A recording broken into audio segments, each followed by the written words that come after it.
Il était une fois un chevalier au nom de Louen Cadoret. Ce jour-là, il était en service à surveiller les alentours du royaume de Vanna. Quand il ne travaillait pas, il se rendait près des falaises, au pied de la tour des sorciers. Un beau jour, il eut l'irrésistible envie de descendre au pied des falaises. Pourquoi ? Parce qu'on lui parlait souvent des fées qui y résidaient. C'est alors qu'il se rendit sur des rochers pour commencer à descendre, afin d'atteindre une plage. Mais le malheureux glissa. Il tomba dans un immense trou sur de gros cailloux. Heureusement, la mer n'était pas haute.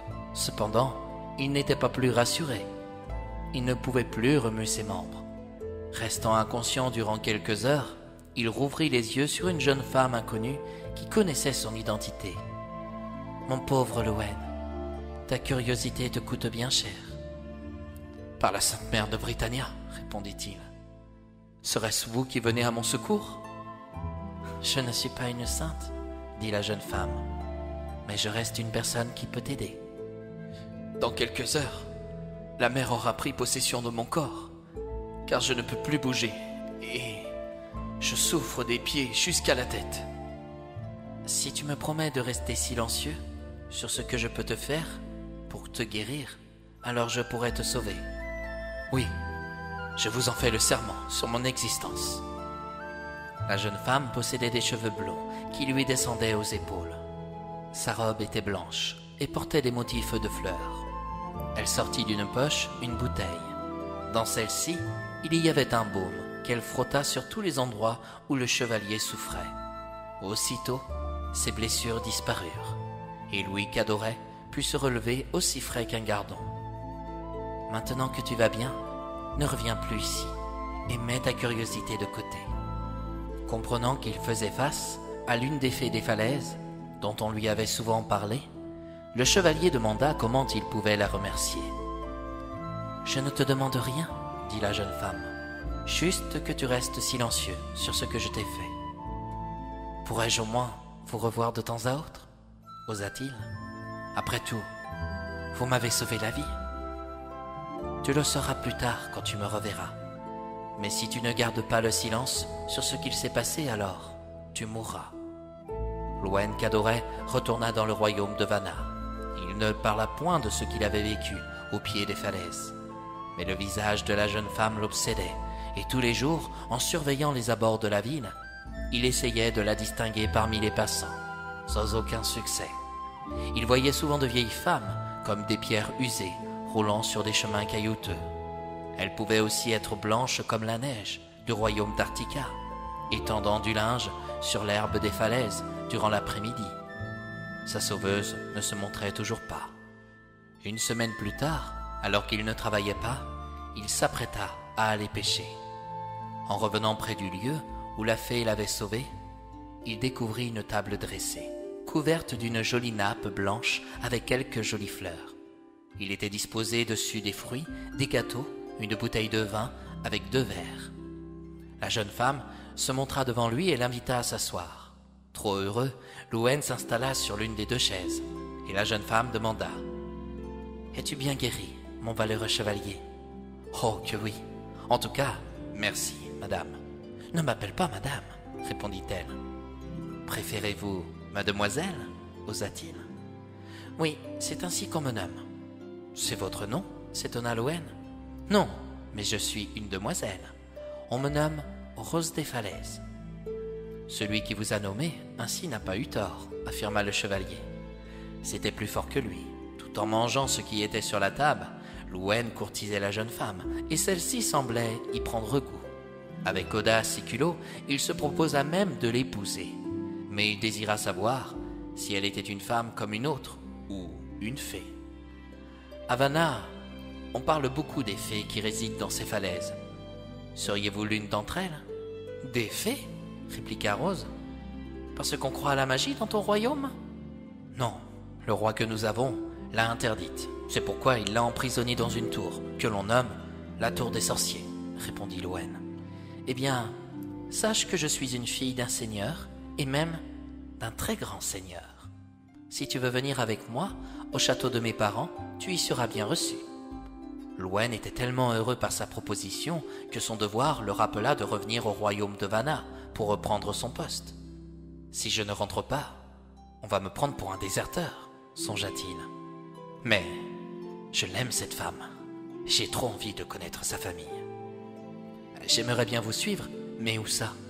Là, dans cette grotte, répliqua-t-elle. Pauvre de moi, il fait aussi noir que dans les oubliettes de Vanna. Comment pourrais-je y voir dans celle-ci? Ne t'ai-je pas passé du baume sur les yeux qui éclaircit la vue l'autre jour? Si, bien sûr.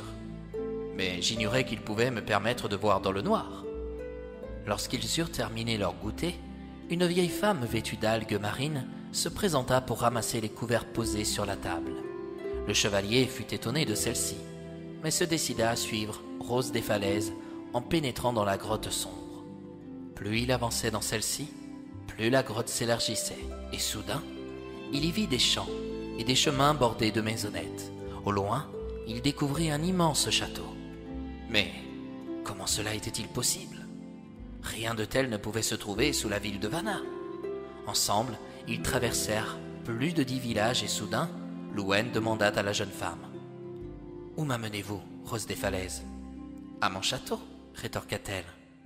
Ils arrivèrent sur une immense allée où l'on pouvait y discerner des arbres de toute espèce. Le chevalier était subjugué par la beauté du lieu. Au bout de l'avenue, il découvrit un étang, puis les murailles immenses d'un château bien plus imposant que celui de Vanna. 2 gardiens se tenaient devant celui-ci et semblaient bien plus âgés que le jeune homme. En entrant dans le château, Louen prit peur quelques instants, mais ne se déroba pas. Le roi et la reine le reçurent comme si c'était leur enfant, mais ils étaient tellement affreux qu'il avait du mal à croire que Rose des Falaises soit leur fille. Leur peau ressemblait à celle de vieux crapauds, et ils paraissaient extrêmement âgés. Bien sûr, tout ça était réalisé dans l'objectif de faire peur à Louen. « Ce sont vos parents ?» demanda Louen. « Oui, bien sûr. »« Ne les trouves-tu pas jolis ?» osa la jeune femme. « Oui, mentit-il en ne voulant pas la décevoir. » Les parents de Rose des Falaises invitèrent le chevalier dans une autre pièce, et dès qu'ils y furent, leur physionomie changea, et Louen n'arriva pas à en croire ses yeux. Ils étaient richement vêtus, comme des Crésus. Sans en informer Louen, ils consentirent leur fille à épouser le valeureux chevalier. Une belle noce se mit en place, et tous leurs amis furent conviés à cet événement. Le bonheur était tellement immense que Louen en oublia sa vie d'avant à Vanna. Une semaine plus tard, le jeune homme heureux d'être marié à Rose des Falaises commença à s'agacer. Il n'était pas tranquille, car il pensait bien qu'on l'avait porté comme déserteur sur son poste. Il se disait souvent « Si on tente de descendre au pied des falaises et qu'on rentre dans la grotte, on risque de me retrouver. Je n'ai aucune envie d'être attrapé et brûlé sur un bûcher. » Louen Cadoret ne parla à personne de ses angoisses, ni même à sa femme. Quelque temps plus tard, les parents de Rose des Falaises tombèrent malades. L'un et l'autre virent leur fin proche. Le vieux seigneur appela son gendre près de lui pour lui dire « L'homme ne sera jamais immortel, même s'il cherche désespérément à le devenir. Avant de partir pour cet autre monde, j'aimerais te donner quelque chose qui te sera d'un grand secours. » « Quoi donc ?» s'interrogea Louen. « Autrefois, j'ai été un pro chevalier comme toi. J'ai acquis une épée à la sueur de mon front. Celle-ci est magique, car tout ce que vous lui demanderez en mon nom et en la tenant dans la main s'accomplira. » Puis, celui-ci regarda sa fille, Rose des Falaises. « Voilà les clés de tous mes trésors qui vous appartiennent désormais. Quand la mort arrive, on part comme on est venu ici-bas, c'est-à-dire sans rien. » Rose des Falaises pleura de chagrin, et le roi mourut quelques secondes plus tard. Aussitôt, sa mère l'appela à son tour et déclara « Ton père vient de mourir, et je le sens m'appeler. J'ai le devoir de le suivre. C'est pourquoi je vous fais présent à vous deux de tous mes secrets. Dans ma table de nuit, vous trouverez une baguette ainsi qu'une petite bouteille. N'oubliez jamais de l'avoir près de vous, car elle guérit toutes les blessures. Louen, tu es un chevalier, et tu en auras donc certainement besoin pour accomplir de grandes choses. Rose, prends la baguette et, quand vous quitterez le château, laissez-le aux gardes qui sauront l'entretenir. » Lorsque Rose des Falaises fut orpheline et enterra ses parents, Louwen, son mari, proposa: « On pourrait retrouver les contrées de Britannia, mais si le roi de Vanna se souvient de moi et qu'il me capture, il me fusillera aussitôt. »« Personne ne viendra ici, » lâcha la jeune femme. « Dans mon monde, il y a bien plus de bien que tu ne puisses l'imaginer. Pourquoi souhaites-tu retourner dans le tien? Les aventures te manquent? » Depuis qu'il avait obtenu une épée magique entre ses mains, Louwen souhaitait s'en servir. Sa femme consentit à quitter le château, puis à le laisser aux gardes. L'un d'eux informa: « Si l'un de nous deux doit mourir, il faudra alors le remplacer. Et si vous ne revenez pas à temps pour le faire, le château appartiendra au gardien, qui se retrouvera seul. » Louwen partit quand même avec Rose des Falaises et se rendit à l'entrée de la grotte pour rejoindre Britannia. Il croyait être resté dans le monde de sa femme juste quelques mois. Or, quand il retrouva ses contrées, c'était quelques années qui s'étaient écoulées. Quand il revint à son poste près du fort, il fut aussitôt amené auprès du roi de Vanna. Comprenant qu'il avait utilisé la magie alors qu'elle se trouvait interdite, le roi décida de le fusiller. Rose des Falaises se découvrit enceinte de son mari et n'accepta pas son sort dans ce monde bien cruel. À l'abri de tout regard malveillant, elle se créa une maison, coquette, en dehors du royaume de Vanna. Louwen lui avait défendu d'utiliser la magie, mais l'avait-il écouté lorsqu'elle l'avait amené dans son monde où ils auraient pu vivre des jours heureux? Avant d'être fusillé, le garde remarqua que le chevalier n'avait pas le même sabre que tous ceux de Vanna. Louwen affirma: « On me l'a volé, mais celui-ci peut largement le remplacer. »« Cela tombe bien. Le roi a décidé de ne pas te fusiller. Non, tu es un chevalier. Il préfère te voir mourir au combat. Le royaume de Vanna se trouve en guerre contre celui de Scorpia. Il a décidé de te mettre sur la première ligne du front. Tant mieux. Fais le malin. Tu riras moins quand tu seras sur place. » Effectivement, les hommes de la première ligne n'étaient que des prisonniers servant à appâter l'ennemi. On voulut enlever l'épée de Louwen, qui paraissait plus petite que celle des autres chevaliers. Aussitôt, il déclara que celle qu'il possédait faisait suffisamment l'affaire. Comme prévu, Louwen tua des milliers de soldats et la guerre dura près de 9 mois. Le chevalier sauva tous ceux de son camp. Le roi de Vanna ne fut pas content du résultat, même si son royaume revenait victorieux. Louwen avait utilisé la magie, cela était interdit, et on avait quand même le devoir de le tuer, cette fois, pour de bon. En entendant sa sentence, Louwen préféra rejoindre sa femme. Rose des Falaises avait mis au monde un garçon. Comme elle portait sur elle la bouteille que sa mère lui avait donnée, elle put guérir les personnes souffrantes qu'elle croisait sur sa route. Louwen Cadoret était poursuivi pour trahison, mais aux yeux des résidents du royaume de Vanna, il était devenu un homme plus puissant que leur roi. 16 ans passèrent, et Rose des Falaises tomba à son tour malade. Louwen comprit que son monde lui manquait. C'est alors qu'il décida de la ramener dans la grotte où ils s'étaient rencontrés. À l'instant où ils pénétrèrent dans le monde de la fée, celle-ci retrouva sa vigueur et déclara: « Je suis désolé, Louwen. Ton monde n'est pas le mien. Dans celui-ci, je me meurs. Les aventures ne sont plus pour moi. Si seulement j'avais pu deviner tout ce que nous avons enduré. Je réalise à quel point ton monde se trouve apaisant, calme et beau, à côté du mien. » La surprise fut de taille en arrivant devant le château. Celui-ci ne leur appartenait plus, car l'un des gardiens était mort et n'avait pas été remplacé à temps.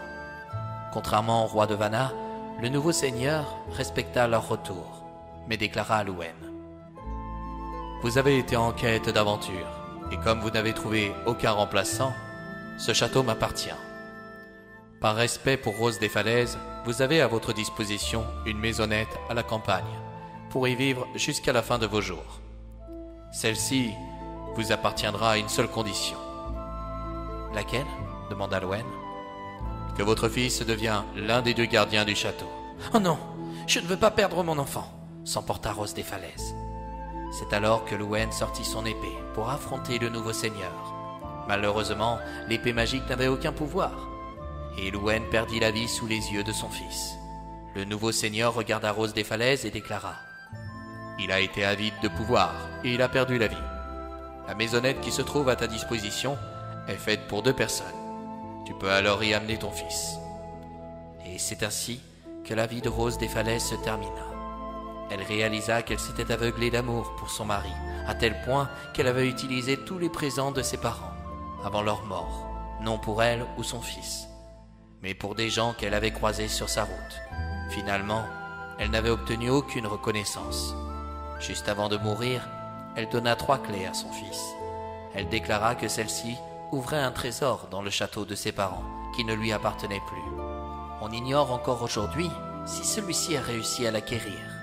Mais ce que l'on sait, c'est qu'il n'avait pas pris du côté de son père pour retourner dans les contrées de Britannia. Et d'ailleurs, on ignore encore à ce jour comment s'appelle ce monde où Rose des Falaises, sa mère, y était une princesse dans un autre temps.